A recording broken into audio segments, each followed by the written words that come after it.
Welcome to my channel, KC, that's me, Carrie Chug, the Sledge Storyteller, here to talk about the wonderful world of storytelling and to open up discussion about how we can tell the best stories we can, talking about movies, superhero movies, everything good and bad from a storytelling standpoint.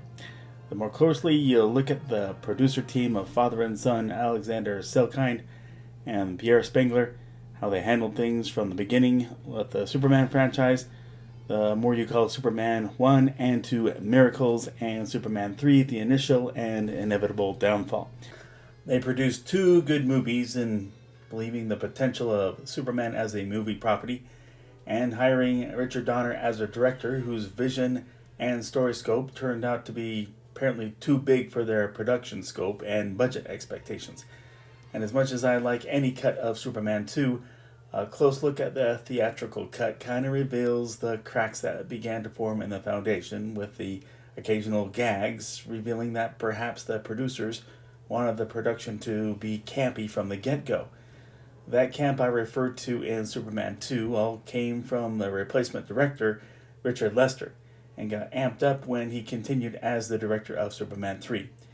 And all of them obviously wanted camp to make the audience laugh, and with that they saw a key component in getting laughter by hiring much lauded comedian Richard Pryor. Now, more power to those who go for the super raunchy comedians, and just that ain't my thing. So I'm not numbered among those who complain about Pryor being more tame in Superman 3. More on him later.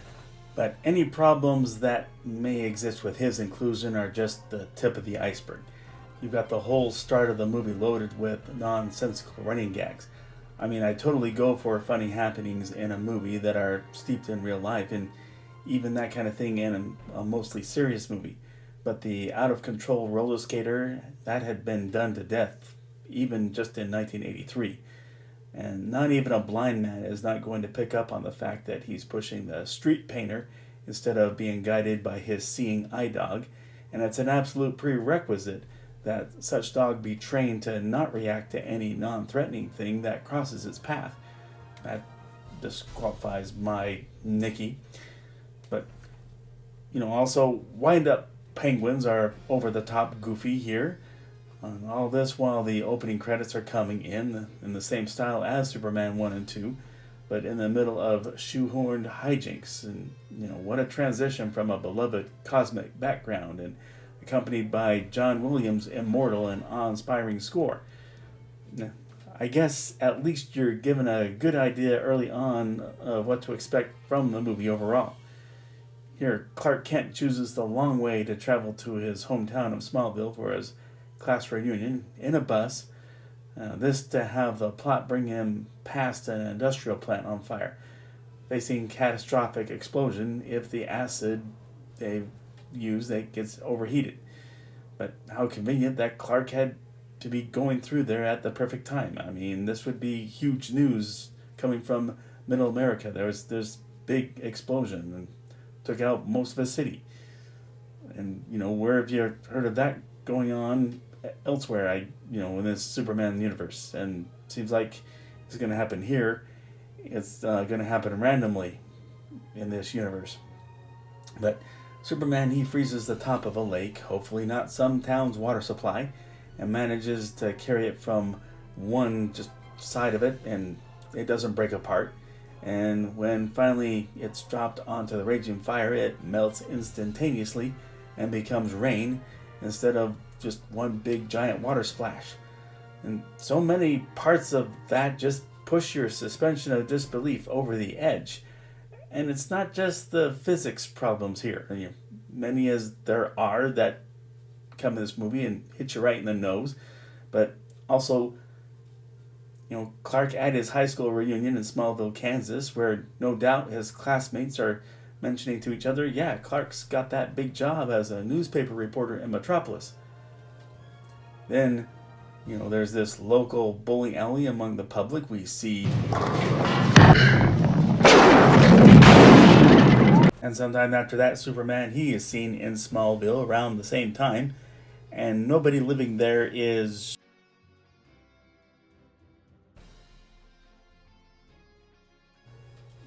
But, plot armor, I guess. But here, also, the Leaning Tower of Pisa, it will crack off its foundation before you manage to adjust it to stand perfectly upright. And you can't just vacuum oil back into a tanker ship crack on the side. And everything Superman does to shut down the natural disasters in Colombia, I mean, they're stretching beyond, breaking their perception of reality. It can't happen that way. Now, I like Robert Vaughn as an actor, and he gives his all to play the kind of villain in Ross Webster he's meant to be. So he's not the problem so much as the movie's giving him lame motives of wanting to corner the market on the coffee industry and seeks to profit from creating an energy crisis. All this to be engineered by Richard Pryor's Gus Gorman, a sudden computer whisperer, to hack into a satellite to cause the natural disasters in Colombia to happen, cause all oil tankers to huddle in the middle of the Atlantic. Also, the whole kryptonite thing that, uses a computer to locate that and bring it down to Earth.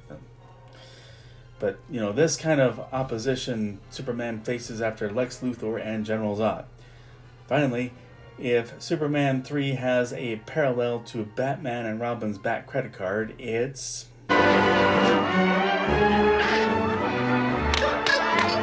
So after all this lambasting of Superman 3, what makes this movie go no further than being on the edge of being unwatchable is Christopher Reeve.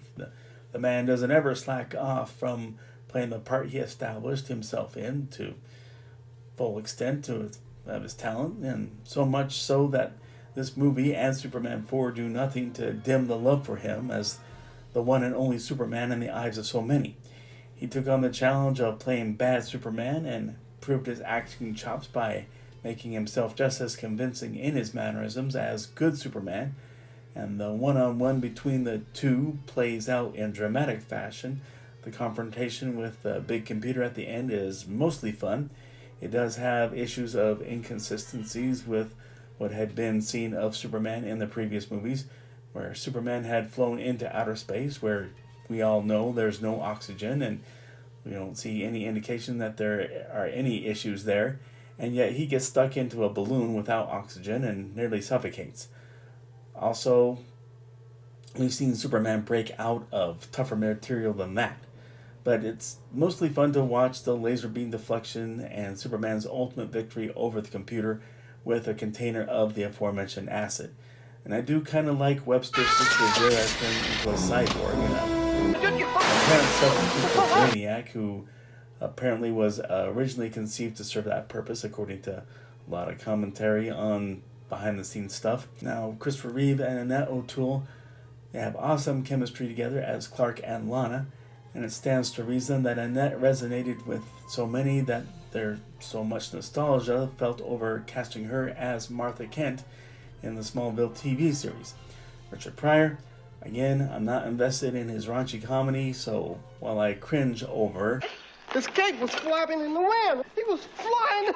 He was great. I just came in directly from the Pentagon. But speaking for myself, I'm feeling some charm from Pryor over... And I figured your boss was going to be real peeved. You know what I mean?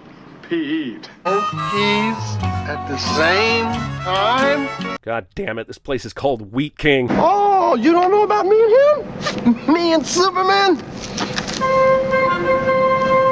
Now, as one who's not a real fan of Richard Pryor, I can say that, this wasn't him at his best. My favorite thing with him in it probably has to be Silver Streak. But, I love what I saw of him there, and I saw some of what I saw of him in Superman 3. Now, I did like Brad, as played by the late Gavin O'Harely, some years after getting written out of Happy Days as one of two Chuck Cunninghams. I mean, I can truly say that I don't think any of the key actors, didn't put any heart into it. Everybody showed heart in their performance. But overall, Superman 3 manages to have enough good in it to be the kind of guilty pleasure you can dip into about every 5 to 6 years. Just know, if you ever watch it, if you're transitioning to it from either Superman 1 or 2, you will have a big mental adjustment requirement. And, watch this, you see the Superman franchise get put on laughing gas. But that's my take on Superman 3. Thank you for watching. Agree, disagree, something I left out, please let me know in the comment section. If you like this video, please click like. If you like this channel, please click subscribe or follow me on Instagram. As always, the link to order Sledge number 1 and 2 is in the description below, where you can order it on Kindle either way. It's available in both paper and digital formats. And still working on Sledge number 3. And there's not much that has to be done. It's just a matter of being able to get to it and keep going to finish things up. But I'm excited as to what things have come about, and hope you will too when it comes out. But as always, let's look for civility amid all bad news out there, social, political strife. Let's see every new person we meet as a potential friend rather than eyeing them with suspicion. Everyone be safe, and God bless.